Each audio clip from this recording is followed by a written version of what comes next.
Kill my pain. Cocaine, can I kill my pain? Cocaine, can I kill my pain? Like a freight train through my vein. Cocaine, can I kill my pain?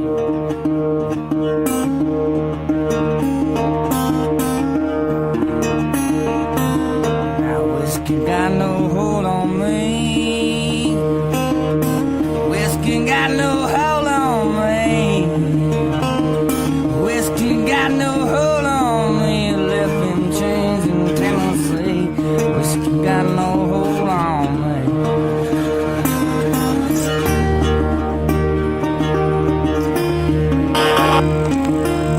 Hey folks, good evening. This is Alex Morgan. I'll be your host for this segment of this wonderful broadcast we have planned for you. I don't know what's been going on with y'all, but I've been really busy. But I am going to start trying to get to a normal schedule, not just broadcasting. Girl, don't come knocking on my door. I've just been really busy, and I hope that everyone understands and will excuse me, but I am going to do better.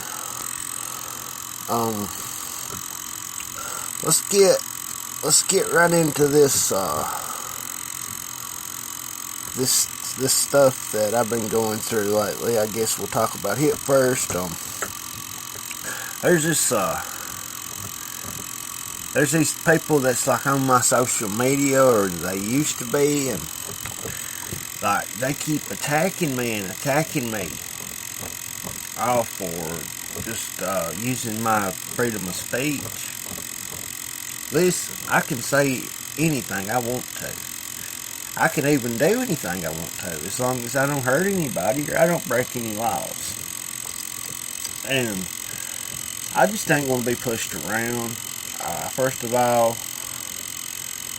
And it's getting pretty bad when you can't say what you want to, when you want to. I've recently been doing some thinking.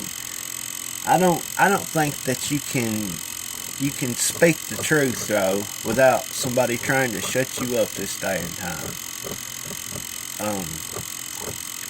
You know, if I hear you saying something, no matter if I agree to it or not, I'm not going to attack you just based on what you say, unless you're trying to verbally attack me or something like that, which I have been getting. And I'm not going to stand for it. I'm not scared of nobody. I've never been scared of anybody. And I'm sure not going to start right now.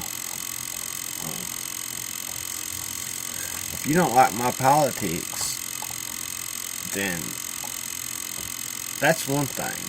But you have to live with me, and you have to get along with me, just as long as both of us live in this world. And that's what I don't get about the left. Just because they don't agree with your politics, they immediately want to take away your freedom of speech right then and there. It's like they have the moral high ground, and their job is to shut you the F up just as soon as they can. Maybe so your conservatism disease doesn't spread and all this. I don't know what's on their minds. I really don't. But you out there, I know you'll probably listen to this. Stay off of my Facebook channel, making comments. It ain't gonna do any good. Hey, I don't want to hurt nobody. I hate getting mad at anybody. I hate getting upset over anything. But you know, enough's enough.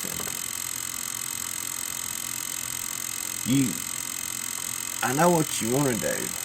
You want me to fail. I don't need anybody to tell me that I look stupid, okay? I'm a pretty good judge of that, and since it's me, I will be the judge of that. And yeah, I just ain't gonna be put up with it. Let's get into this Mad Maxine Waters. She's recently been in the news here lately. However, I'm having trouble finding her track on my playlist. Here it is. Where do you think this goes from here? Well, I have hope with the appointment of Special Counsel Mueller, and I think we're going to learn a lot. Some people are concerned about all of the different investigations going on. Let them all go at it, because there's plenty to discover. And I believe when we get the subpoenas and we get the special counsel at work doing the real digging into whether or not there was collusion, and the other committees are, trying to establish certain facts, we're going to learn a lot about the connections between this president, his allies, and the Kremlin. And it's going to be very revealing. And I know a lot of people don't like to hear the word impeachment, but I believe it's going to lead right to impeachment. You know, people don't like to hear the word impeachment, but we know you like saying it. John. She sure does. Yes, you become like one of the leading figures in singing that out of that songbook. Yes. For people who are focused on this, and there are people who think like Yes. you do that impeachment should be on the table, or at least that this is kind of where we're headed. The concern I think about Mueller, and you hear this among Yes. a lot of folks, is the notion that if there are two issues, one is collusion, That's right. and the other is obstruction, Yes. justice, that Mueller's probe will push the focus towards collusion, which is much harder to prove, will take much longer, is much vaguer, whereas it seems like the obstruction charges that have been taking shape over this past week to 10 days are clearer and more imminent. So do you worry at all that Mueller will push more towards the harder thing to show rather than the easier thing and the primer target? No, I'm not worried about that at all. I think obstruction is clear based on what we saw unfold before our very eyes. But I started out on this with collusion because I absolutely believe that it's a lot easier to prove than many people think. I think when you take a look at the work of Manafort, it's going to be easy to identify emails and travel and all that goes along with Bank records. Bank records, absolutely. I think he's been involved in money laundering. And I think when you take a look at not only Flynn and Manafort, but Carter Page, it's a lot there. Yeah. And it's been going on for a long time. Yeah, you have felt very happy that the Comey memo came out because it kind of gave some clarity to the situation, is what you said. But you also have said that Comey doesn't have credibility. Yes, so I did. Which is it, though, in this case? Well, I think you have to look at this in relationship to what's unfolding. Certainly, I did not agree with the way that he pursued a second investigation of Hillary 11 days out before the campaign. I didn't think that was credible. But when he has been documenting his conversations with the President of the United States, he's got memos, he showed them to other people so that they can verify that these memos were timely, then I think we want to see that. And I think that is extremely important to this investigation, or these investigations. David Ignatius. Multiple. Congressman, I'm curious about the timing and the politics of this impeachment question. We remember from Watergate that you have a grand jury investigation. Yes. And then you have a referral of facts about unindicted co-conspirators that go to the House impeachment committee that's formed. Yes. The Republicans control the House now. That's right. And they control it by a substantial majority. So yes. Realistically, aren't we talking about any possibility of impeachment debate seriously coming in 2018 after there's a new Congress? Or do you think this should be an issue in the 2018 midterms, that's what Democrats should run on? Well, I think it's an issue now. And I think that the Republicans who have been cautious, many of whom are worried, but not ready to step forward, recognizing that they have to be concerned about their reelections, etc., they won't be able to stand with this president when we unfold his connection to the Kremlin and what they were involved in, which we and I consider to be collusion. I think it's going to be borne out. And I don't think that any Republican, even moderates or conservatives who love America and who consider themselves patriots, that cannot stand with this president when it appears he has participated in undermining this democracy. They're going to have to fall. That's what I believe. You keep mentioning collusion. Yes. I want to define what you mean by collusion, because what you're talking about seems more circumstantial to me. Bank records, perhaps contacts that were of a nebulous nature.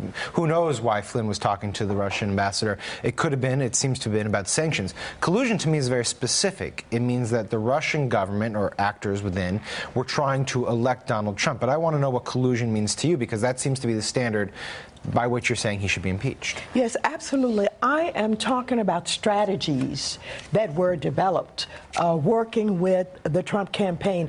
I really do believe that much of what you saw coming out of Trump's mouth was a play from Putin's playbook.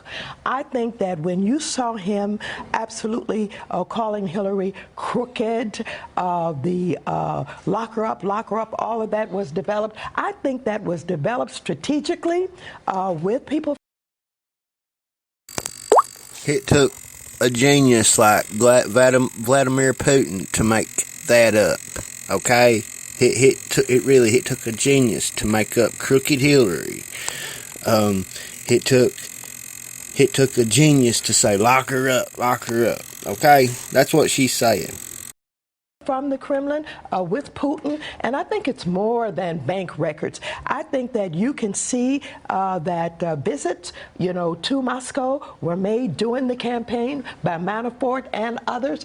I think it's a lot more absolute. So you think the Russian government records. developed the talking points for the Trump campaign? I think that there was a cooperation in developing strategy about how they could ensure that Hillary Clinton was not elected. They need Trump. Trump will be there to support lifting those sanctions. That's what they really want to happen. They want to drill in the Arctic. Tillerson has negotiated a multi-billion-dollar deal with Exxon to do that drilling. They can't get the equipment, the supplies, and all that they need until the sanctions are lifted. They want Trump. Not only will he support lifting those sanctions, he also will turn a blind eye to the expansion that Putin is trying to do. He does not care about them having invaded Crimea, and he does not care whether or not this egotistical maniac Putin is attempting to reunite the whole Soviet I know we need to go Union. soon, but just to be clear, there has been no actual evidence yet. No, it has not been. Okay. I just want no, to it has not. clear. And I want you to know, every time I've talked about impeachment, I've said we've got to connect the dots, we've got to get the facts, we've got to do the investigation. That is what leads to impeachment. And I also said that Trump will lead us right there. Okay. Well, we'll leave it right there, That's too. a certain kind of leadership. Congresswoman Maxine Waters, don't hold back next time. No, she don't hold back. She trust me, she don't hold it back. How about that picture of her that I put up as the cover of this show? She looked like she'd been run over by a truck. She looks like she'd been hit in the face with an ugly stick. That is a face only a mother could love, folks. Oh my goodness. And what I want to know is, What the hell is wrong with drilling in the Arctic? Those resources have been there for millions of years, and if they're not tapped into, they will continue to be there for millions of years. Folks, I don't know what y'all believe about, like,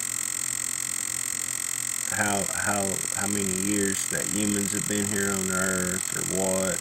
I don't know what you believe about polar bears being able to swim or not. These people they think that polar bears will drown, okay? Polar bears are the best swimming mammals they are on the face of this earth. I'll bet that there's never been one that's drowned in their whole history. But anyway, they keep coming up with all this propaganda pretty much, and you're supposed to believe it, you're supposed to go along with it, yeah, whatever. Keep voting for them, just keep them in office, they do such a good job, you know. They do a good job at their job, so let them keep their job. Let's listen to this little clip. Did you at any time urge former FBI Director James Comey in any way, shape, or form to close or to back down the investigation into Michael Flynn? And also, as you look back... No. Next question. That was President Trump disputing a report this week that he fired FBI Director Comey precisely because he did not like the investigation into whether Trump's associates colluded with Russia in any way. It was a head-spinning week. We've gathered some smart people this morning to help us sort through it. Congressman Kinzinger, let me start with you. You heard our interview with Marco Rubio. There is this growing, some of it hearsay, at least as of now, but growing body of evidence that the reason that President Trump fired Comey was stated with Lester Holt, stated with the Russians, according to that New York Times story, stated, and then there's also the report of Comey and a memo saying that the president tried to get him to back off the Flynn investigation. Does this concern you? Well, it's all concerning. I think, look, as a current member of Congress, I have to be careful because to make accusations and to assume based on what you've heard in the media, based on a report you haven't seen, we need all this information to make that case. And that's why I actually called for the appointment of a special prosecutor the morning before it actually happened, because in my mind, this thing has become so political. Any new piece of news that comes out, I hear friends on the left that just scream impeachment, like, holy cow, that's irresponsible. And then some of my friends on the right are like, everything that comes out is fake and not real. So I realize that I don't think no matter what happens, it's going to be seen through the political spectrum of what your preconceived notion is. We need honest answers. It's not going to necessarily change what people think. But one of my biggest concerns right now is not 2018 or 2020. It's the institution of the U.S. government, and the faith in government has been so undermined that I actually worry about stability in the long term. So for me, this special prosecutor, special counsel, is the best way to try to get to an answer that most people can look at and say, I agree, disagree, whatever that turns out to be. And in fact, here's President Trump being asked at that press conference about impeachment. Take a listen. As you look back over the past 6 months or year, have you had any recollection where you've wondered if anything you have done has been something that might be worthy of criminal charges in these investigations or impeachment, as some on the left are implying? I think it's totally ridiculous. Everybody thinks so. Does it concern you when you hear voices on the left calling for impeachment? A Democratic congressman from Texas did so a few days ago, when the evidence, the factual evidence, not just the circumstantial evidence or media reports, is not there yet? Well, I do think you have to be cautious, and I think you actually have to applaud the people on the right, like congressmen, who actually had the courage to come out and say things like, we need a special counsel, a special prosecutor. I hope that doesn't hurt you in the election. But it's Illinois. It's Illinois. But I also think that you have things like obstruction of justice. And in my criminal law background, I can tell you what obstruction of justice is, and you don't have to look at conjecture. You don't have to have an opinion. You can just look at the president's own words and see that you can build a legitimate case that is obstructing justice. And moving forward, we know that the first article in the articles of impeachment for both Clinton and Nixon were both obstruction of justice. And we do know that there's a lot of smoke in the White House. And usually where there's smoke, there's fire. Senator? Well, first off, I'll due respect to Adam, I was against the special prosecutor. Special prosecutors have a history of prosecuting. Why? Because they have to justify their existence. I mean, you look at this situation with Fitzgerald. Who did they get? They got Scooter Libby, which has turned out to be a scurrilous charge. I mean, the reality is when you turn it from a counterintelligence investigation, which is what it was under the FBI, to now a criminal, at least according to what we're hearing, potentially a criminal investigation, Bob Mueller has to justify his existence, which means he's got to find someone who did something wrong at some point in time. And I don't think that's really the issue here. The issue is, what was the role of the Russians and the Trump campaign? What was the role of Russians in this country and this election? And we've now changed that to really the focus, I think, is going to be more on, is there a cover-up?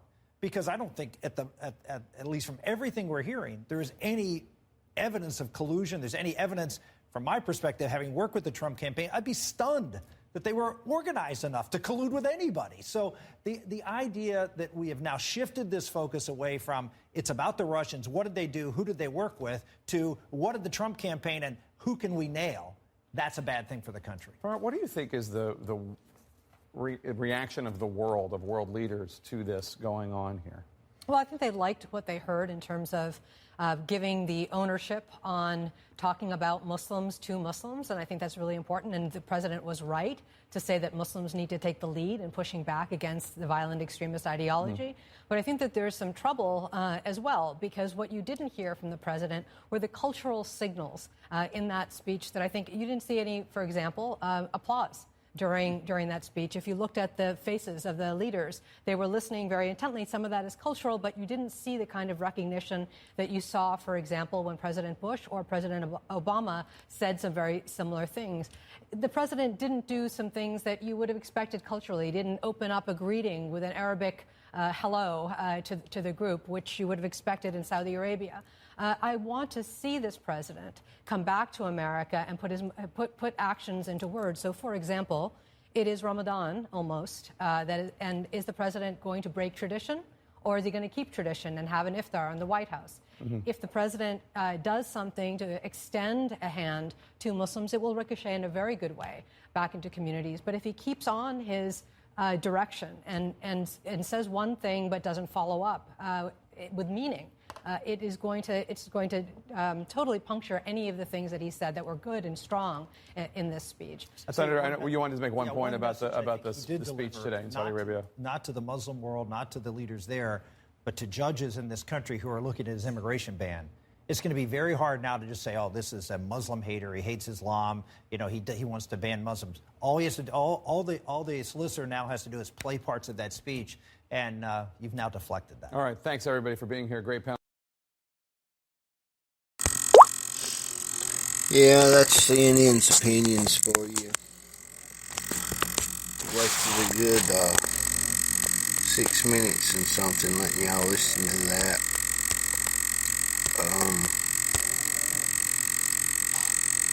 Hillary actually gave a speech the other day at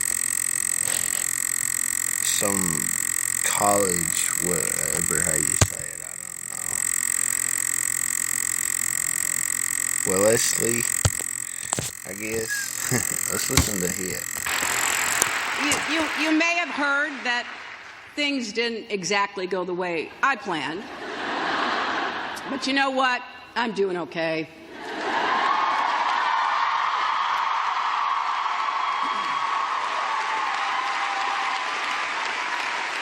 I've gotten to spend time with my family, especially my amazing grandchildren. I was going to give the entire commencement speech about them, but was talked out of it.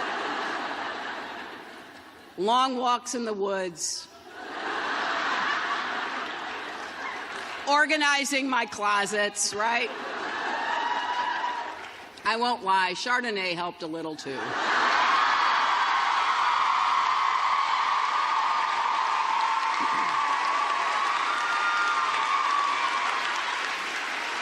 But here's what helped most of all. Remembering who I am, where I come from, and what I believe.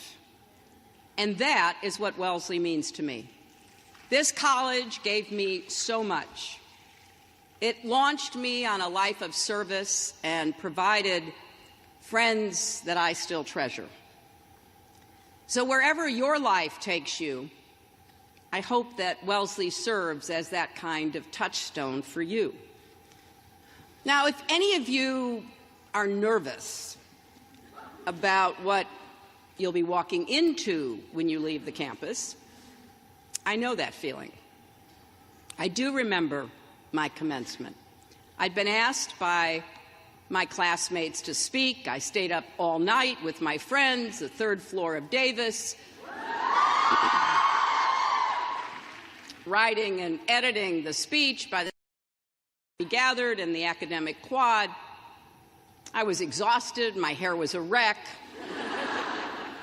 The mortarboard made it even worse. But I was pretty oblivious to all of that because what my friends had asked me to do was to talk about our worries and about our ability and responsibility to do something about them. We didn't trust government, authority figures, or really anyone over 30. In large part thanks to years of heavy casualties and dishonest official statements about Vietnam, and deep differences over civil rights and poverty here at home. We were asking urgent questions about whether women, people of color, religious minorities, immigrants would ever be treated with dignity and respect. And by the way, we were furious about the past presidential election of a man whose presidency would eventually end in disgrace with his impeachment for obstruction of justice.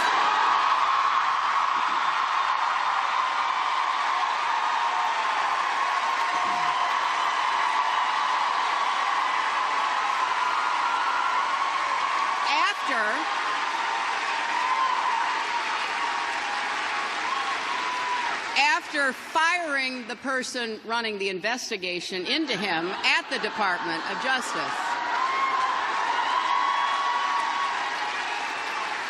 But here's what I want you to know. We got through that tumultuous time. And once again, we began to thrive as our society changed laws and opened the circle of opportunity and rights wider and wider for more Americans. We revved up the engines of innovation and imagination. We turned back a tide of intolerance and embraced inclusion. The we who did those things were more than those in power who wanted to change course. It was millions of ordinary citizens, especially young people, who voted, marched, and organized. Now, of course, today has some important differences.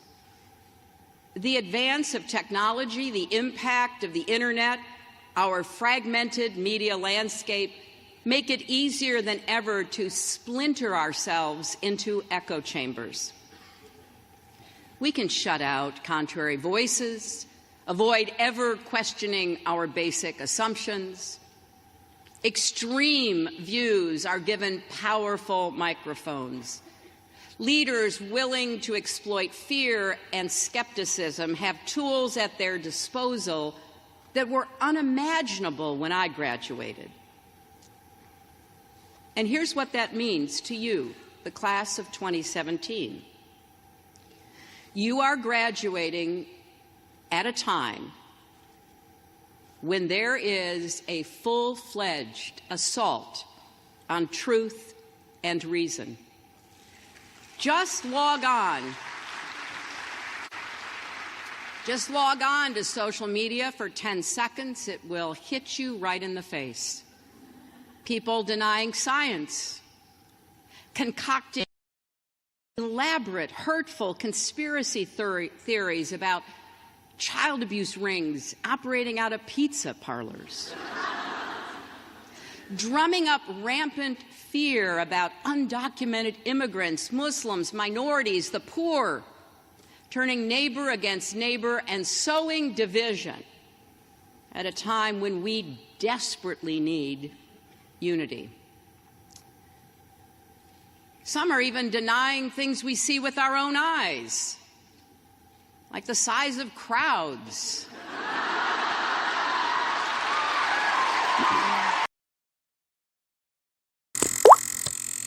Yeah, that's what they spew. Oh my goodness, can you believe somebody actually has followers and actually ran for president and want to talk about anybody else creating division? Oh my God. It's a crazy, crazy world that we live in. It sure is.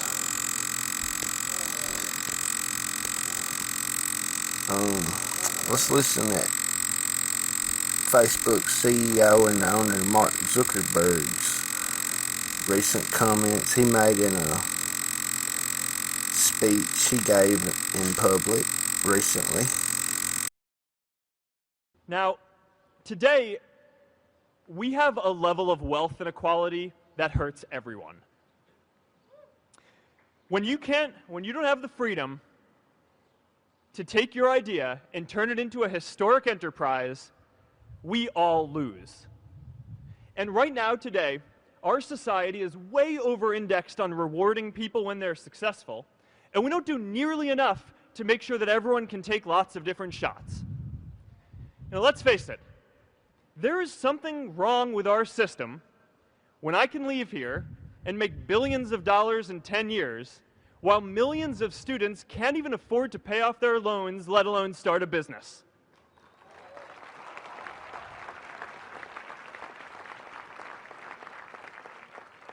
Look, I know a lot of entrepreneurs, and I don't know a single person who gave up on starting a business because they were worried they might not make enough money. But I know too many people who haven't had the chance to pursue their dreams because they didn't have a cushion to fall back on if they failed.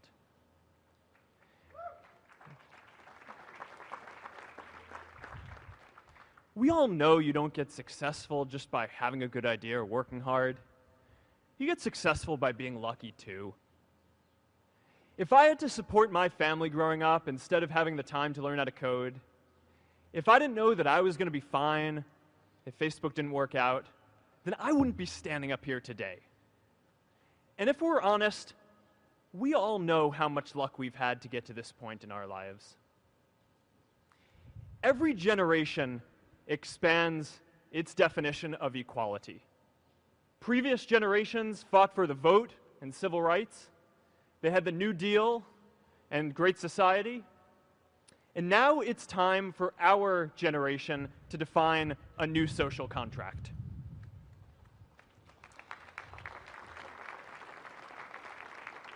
We should have a society that measures progress not just by economic metrics like GDP, but by how many of us have a role we find meaningful. We should explore ideas like universal basic income to make sure that everyone has a cushion to try new ideas. We're all going to change jobs and roles many times, so we need affordable childcare to get to work and healthcare that's not tied to just one employer. And we're all going to make mistakes. So we need a society that's less focused on locking us up and stigmatizing us when we do. And as our technology keeps on evolving, we need a society that is more focused on providing continuous education through our lives. Hey there, thanks for checking out CNBC on YouTube. Yeah, that's what we need, folks. We need a universal income. But you don't hear him saying anything about donating any of his hundreds of billions of dollars to the poor, do you? No, you don't hear him talking about giving any of those hundreds of billions of dollars to these students who can't pay off their student loans, do you? No, and you won't either. They don't want no walls on our borders, but yet they live behind 20, 30-foot walls in $20, $30 million mansions, you know. That's all good, you know, for them. I'm glad, but before they start spewing garbage like that towards young people and even, you know, old people or anybody, by God, they need to think about stuff like that. Just that just really bumpuzzles me to think that somebody could have that much money and not want to help poor people. I'm telling you, if I was as well off as him, well, I'd give half of it away, probably. I really would.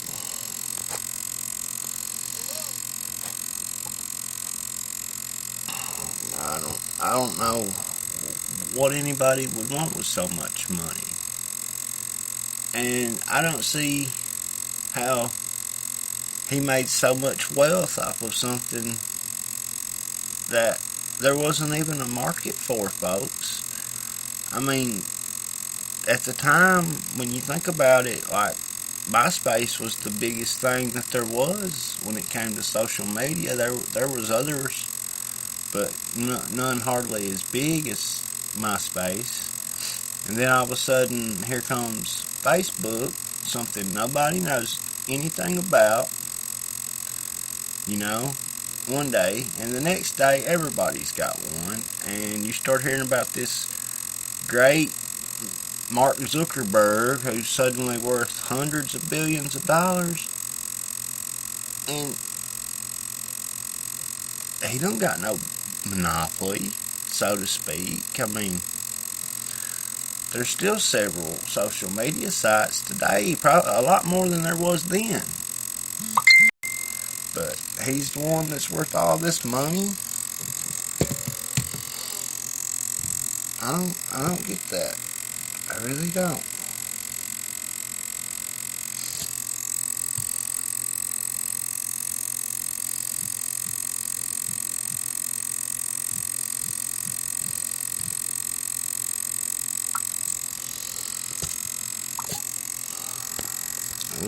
I don't know.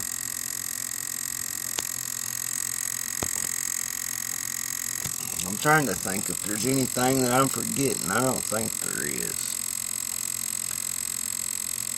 But last night I was researching the New World Order, the Illuminati, and all that good stuff, like I always do. And I learned a lot of stuff I didn't know last night. I suggest that my audience, all of you, I suggest you all look into all the people that are involved in government who's had family members that were also involved in government, and both of which who are either Freemasons, Bonesmen, as in Skull and Bones members,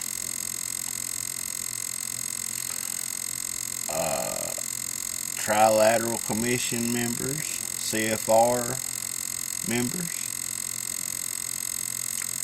That really amazed me last night when I found out all that stuff.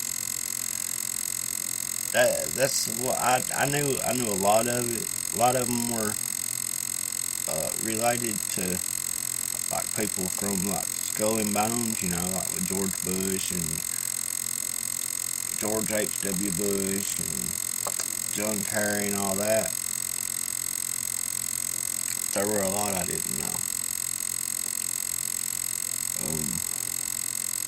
I actually shared that video on my Facebook last night.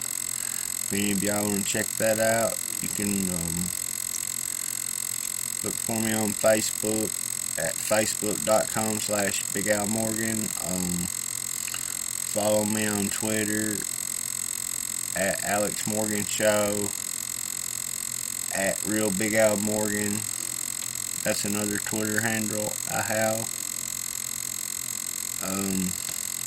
But I guess that's about it for tonight's show. Just